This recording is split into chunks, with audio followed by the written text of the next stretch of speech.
I noticed her hands first. Not because they were perfect, they weren't, but because of how carefully she used them. She moved like someone who had learned to hold the world gently, as if even silence might bruise.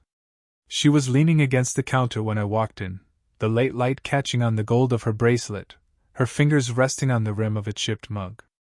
The air between us felt thick, like the pause before thunder. She looked up. And that was it. Something shifted, not loudly, not suddenly, just enough to make everything else in the room fade out. I don't think she meant to smile. But she did. A small, almost embarrassed curve that didn't reach her eyes. "Didn't think you'd actually come," she said, voice soft but steady. "I almost didn't," I admitted. My throat felt dry. "But you asked?" That made her laugh, low, careful, as if testing how much space she could take up. She gestured toward the chair across from her. I sat. The wood creaked under me, the sound oddly sharp in the quiet room. The smell of coffee lingered, faintly burnt. Her hair was still damp, a few strands stuck to her cheek.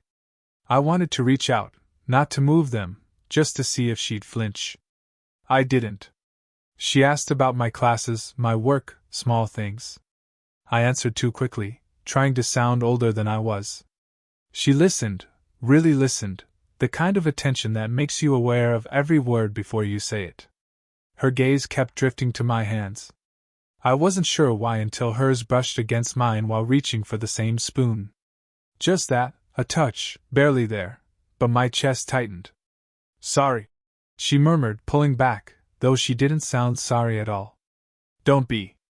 The silence that followed wasn't uncomfortable, exactly. It was heavier, like something we both understood but weren't ready to name. I could hear the faint hum of the refrigerator, the uneven rhythm of her breathing. "You shouldn't look at me like that," she said finally, still staring at the mug. "How am I looking at you? Like you're waiting for me to say something I won't." Her words landed between us, careful but cutting. I wanted to ask what she meant, but the truth was already there, hanging in the space where her hand had been. She stood, walking toward the window. The light caught the fine lines at the corner of her eyes, signs of years that didn't soften her beauty, just deepened it. I watched her. She pretended not to notice. "I'm not trying to make this complicated," I said, though I wasn't sure what this even was. "It already is." Her tone wasn't cold, more like she was explaining gravity. Something inevitable.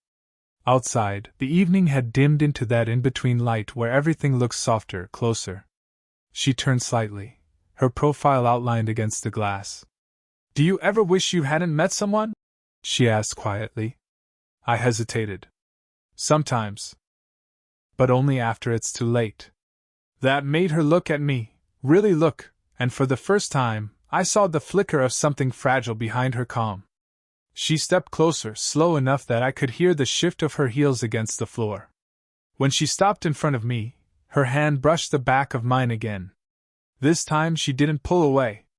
Her skin was warm. Mine burned. The air between us cracked open, full of words neither of us could say. Then, somewhere behind us, a door clicked open. We both froze. She stepped back, her breath caught halfway. The sound of footsteps echoed faintly from the hallway, approaching, then stopping. She didn't look at me. Only whispered, almost to herself, "Not now." And just like that, the spell broke, but not completely. The door had closed again, but something between us hadn't. She moved around the kitchen quietly, refilling the same mug she hadn't finished. I watched the curve of her shoulders as she leaned forward, the way her hair slipped free from behind her ear. Every motion seemed practiced, graceful, deliberate, as if she'd learned how to hide the tremor beneath calm. "I shouldn't have asked you to come," she said finally. "It was thoughtless." Her tone tried to sound casual, but the edge in it betrayed her. "Then why did you?" She didn't answer right away. The faint clink of the spoon against the mug filled the silence. "Maybe I just miss talking to someone who listens," she said.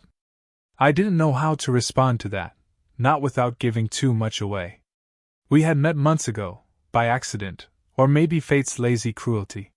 She'd been giving guest lectures for a workshop I'd joined, her words measured, her presence magnetic. There was a kind of quiet authority about her that drew everyone in. But when she looked at me, really looked, it wasn't the way teachers look at students. It was the way someone studies a reflection they wish they hadn't recognized. Now, standing here in her kitchen, the air still carried that same unspoken gravity. "You're married?" I asked before I could stop myself. She didn't look surprised, just tired. "Separated. Long time now." There was no bitterness in her voice. Just a worn-out calm that comes from accepting too much for too long. "Do people know?" She turned, meeting my eyes. "Does it matter?" Her nearness made the question heavier than it should have been. I could smell the faint trace of her perfume, something subtle and familiar, like rain-soaked wood. She walked past me to place her mug in the sink, her sleeve brushing my arm. Just that, fabric on skin, but it set off something low in my chest. "I shouldn't make this harder for you," she said softly. "You're not."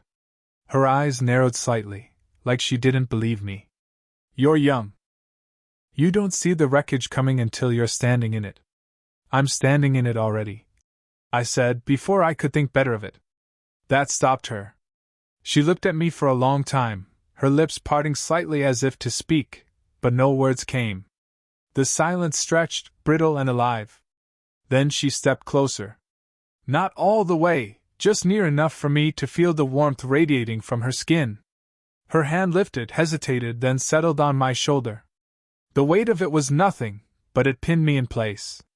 "Don't make me remember what that feels like," she whispered.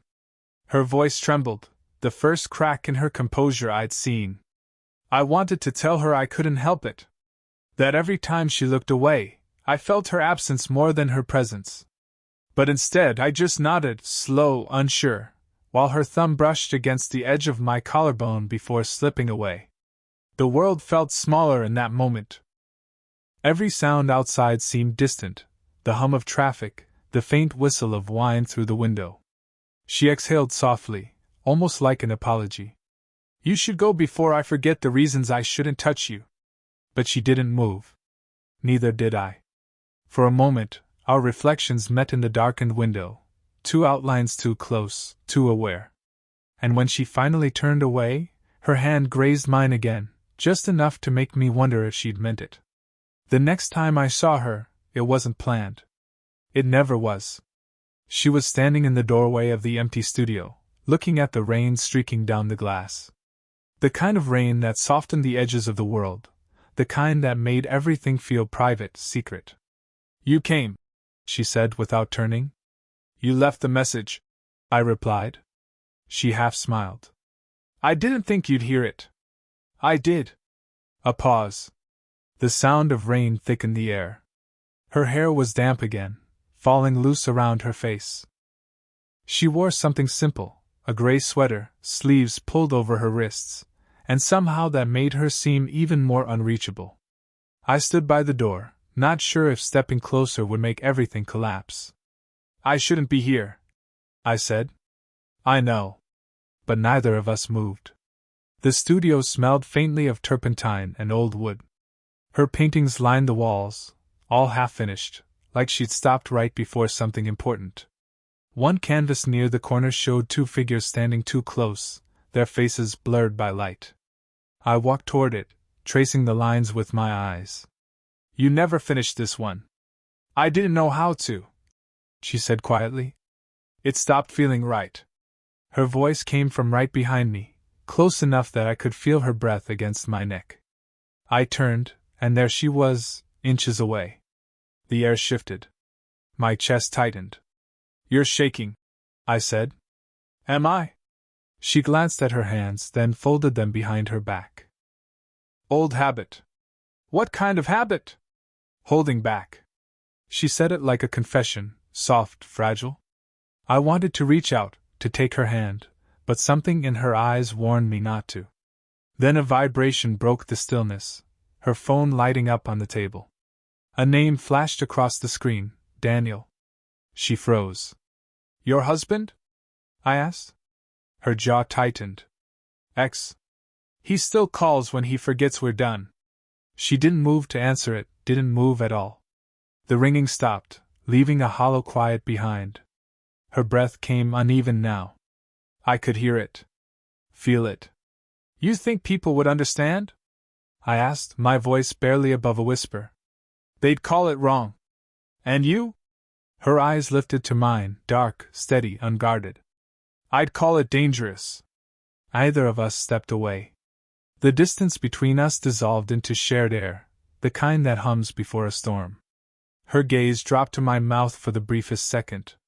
I felt it like contact. She reached up, fingers trembling slightly, and brushed a drop of rain from my cheek. The gesture was tender, almost motherly, until it lingered. I keep forgetting how young you are, she said, her hand still hovering near my face. And I keep forgetting how sad you look when you say that, I answered. For a moment she laughed, breathy, raw, then fell silent again. Her thumb traced the edge of my jaw before she caught herself and pulled her hand back, as if the air had burned. We stood there, too close, too aware. Outside, thunder rolled, low and distant. I can't do this, she whispered. Then don't, I said. Just stay.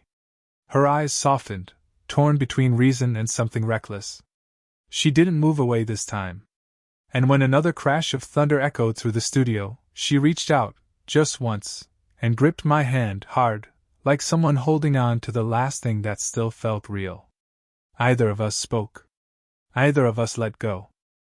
It had been days since the storm, but something between us hadn't cleared. She avoided my calls. I tried to convince myself I didn't care. And yet I found myself standing outside her studio again, watching the thin strip of light under the door.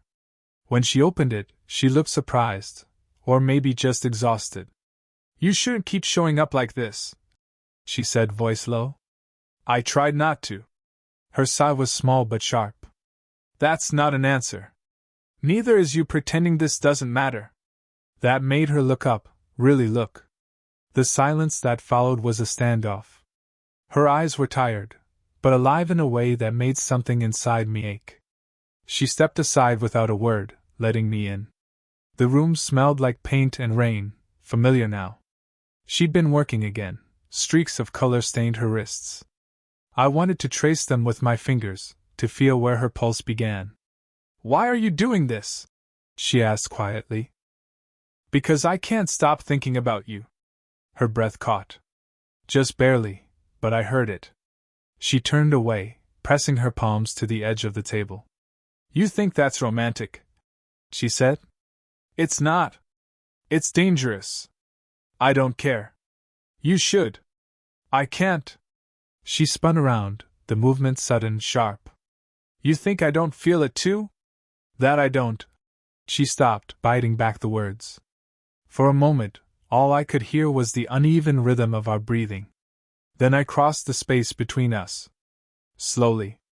Not daring too much, but not stopping either. When I reached her, I was close enough to see the faint shimmer of sweat along her temple, the tremor in her jaw. Then say it, I whispered. She shook her head. If I say it, it becomes real. It already is. Her hands tightened on the table, knuckles white. You're young. You don't understand what people will think. I don't care what they think. Liar, she said, but her voice cracked on the word.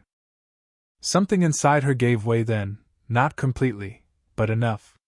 She reached up, her fingers brushing my hair back from my forehead. The touch was hesitant at first, then deliberate, sliding down to my neck. You shouldn't let me do that, she murmured. You already did. Her hand lingered at the base of my throat. The air around us thickened, humid, electric. She was close enough that I could feel her breath against my collarbone. I don't want to hurt you, she said, voice breaking slightly. Then don't. I always do. Her words landed like a warning, but her body betrayed her. She leaned in, her forehead resting against mine. My hands found her waist, cautious, trembling. Everything slowed. The world narrowed to breath, warmth, heartbeat. I tilted my head just enough that our lips almost met, close enough to feel her exhale against my mouth. She whispered something I barely caught. "If we do this, there's no going back." "I'm not looking back," I said. Her fingers tightened in my shirt. Then a knock. Sharp. Sudden. We froze. Her eyes flew open, panic flashing in them. The knock came again. A man's voice. Familiar. "Leah? You in there?" She stepped back, her face pale, lips still parted. "Please," she whispered. "Don't say a word." The door handle turned. And the space between us, still charged, still unfinished, shattered into silence. The knock faded, replaced by the muffled shuffle of retreating footsteps. Neither of us moved. She stood in the center of the studio, breathing hard, her hands still pressed to her chest. The air between us buzzed with everything we hadn't said, and everything we'd almost done. "Who was that?" I asked quietly. She didn't answer. Instead, she turned toward the window, pulling the curtain aside just enough to peek through. "Leah," I said again. She exhaled slowly. "My husband." I blinked. "You said separated," she cut in. "Not divorced." "Not yet." The word yet lingered like smoke. Something cold settled in my stomach. "You lied." Her head snapped toward me. "I didn't lie. I just didn't want to explain what I can barely live with." The edge in her voice softened just as quickly as it came. She took a step toward me, then stopped herself. "He doesn't come here. He never does. I don't even know why." I backed away before she could finish. My pulse thudded in my ears. "So what am I, then?" I said. "A distraction while you figure out how broken your marriage is?" Her eyes flickered, wounded. "Don't say that. Tell me it's not true." "I can't." The words hit like a physical thing. For a moment neither of us spoke. Rain began again, soft at first, then heavier, blurring the world outside the glass. "I shouldn't have let this happen," she said, her voice low. "You made me forget what I was protecting myself from." I laughed, short, hollow. "And what about me?" Her lips parted, but no answer came. The silence stretched, long enough that the sound of our breathing became unbearable. She took a hesitant step closer. I didn't move. "I thought you saw me," I said finally. "Not the version you used to be." "I did see you," she whispered. "That's the problem." Something in her tone cracked. She reached out, fingertips trembling, and brushed my arm. The touch was barely there, but it undid me. I caught her wrist, gently but firmly. "You can't keep pulling me in just to push me away." Her eyes filled, not tears exactly, just the shimmer of restraint breaking. "You think this is easy for me? You think I don't wake up wishing I could want something simpler?" Her voice broke on the word simpler. For the first time, I saw all the weight she carried, years of restraint, of silence, of pretending she'd outgrown wanting to be wanted. She stepped closer until the air between us disappeared again. Her pulse thudded beneath my fingers. "If you walk out that door," she said quietly, "it'll be easier for both of us." "Easier," I repeated, my voice shaking. "Not better." Her eyes lifted to mine. She didn't deny it. Her hand came up again, slow, deliberate, resting against my cheek. "You were never supposed to matter this much." "And yet," I whispered, leaning just slightly into her touch. Her thumb brushed against my lips, trembling. The rain outside grew louder, urgent, as if echoing everything we couldn't say. Then, suddenly, she pulled back. "I need to end this," she said, "before it ruins us both." But as she turned away, I caught her hand, not to stop her, but to make her look at me. "It's already too late," I said. The words hung between us, irreversible. And when she didn't pull her hand free this time, when she just stood there, shaking, staring at me like she couldn't breathe, I knew we'd both crossed the point of no return. It was late, too late for pretending. The rain hadn't stopped. It hammered against the windows in steady waves, drowning out every thought that might have saved us. The studio light flickered, soft and gold, painting her skin in a warmth that didn't reach her eyes. She stood by the easel, her hands trembling as she tried to find something to do, anything that didn't involve looking at me. "You should go," she said finally, "before we make another mistake." I stepped closer, the floor creaking underfoot. "That's the thing, Leah. I don't think it's a mistake." Her laugh was quiet, bitter, breaking. "You don't get to decide that. I'm not trying to." I stopped just behind her. "But I'm tired of pretending that what we're doing is something we can undo." Her shoulders rose, stiff, defensive, but she didn't move away. "Don't," she said softly. "Please." But the word please didn't sound like resistance. It sounded like surrender, trying not to be heard. I reached up slowly, fingers grazing the ends of her hair. She closed her eyes. Just that, no words, no movement, and something inside me broke open. "You don't know what you're asking for," she whispered. "I know exactly what I'm asking for." Her breath hitched when my hand slid along her arm, stopping at her wrist. Her pulse was fast, uneven, matching mine. "I can't be what you think I am," she said. "I'm not." I turned her gently, and her words fell apart the moment our eyes met. She looked terrified, not of me, but of herself. Her lips parted like she might speak, but nothing came out. I stepped closer until I could feel the warmth of her breath on my chin. "Then tell me to stop." She didn't. The air between us thickened, full of rain and want and the ache of everything we'd held back. My thumb brushed the corner of her mouth. She trembled, eyes flicking between mine like she was searching for a reason to breathe. "You'll regret this," she said. "Maybe. And you'll hate me for it." "Never." She drew in a slow, uneven breath, and then, for the first time, she leaned into me. Her forehead pressed against my jaw, her hands gripping my shirt like it was the only thing keeping her steady. We didn't kiss. Not yet. But the world bent around the almost of it. Her voice came out small. "I can't promise you forever. I'm not asking for forever," I said. "Just tonight. Just honest."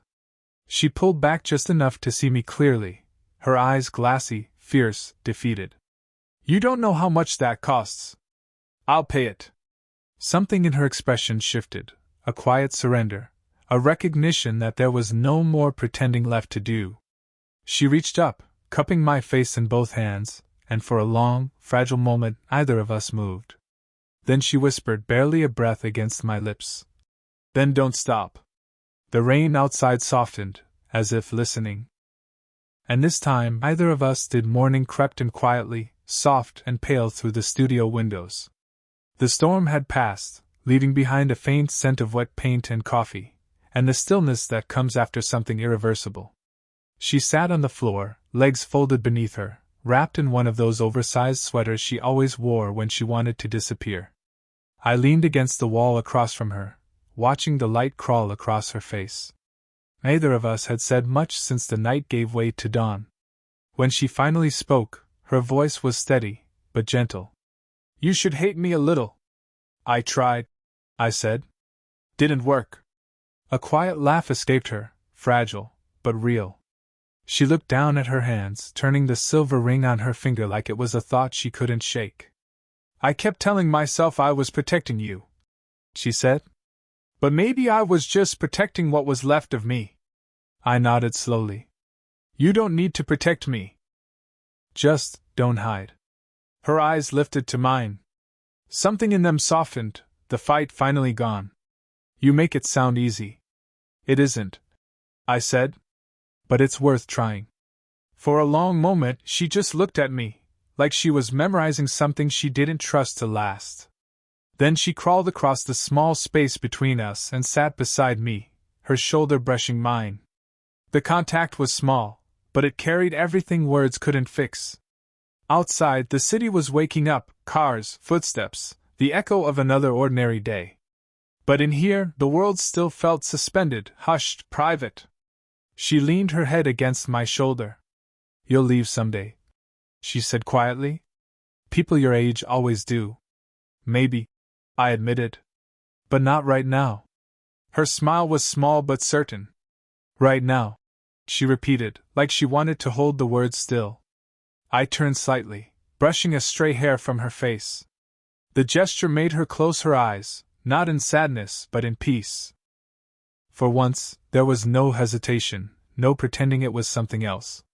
Her fingers found mine, slow and careful, until our hands fit together like a secret no one needed to know. We didn't talk about what came next. We didn't have to. The uncertainty between us wasn't something to fear anymore. It was just part of what made it real. She sighed softly, the sound more like relief than regret.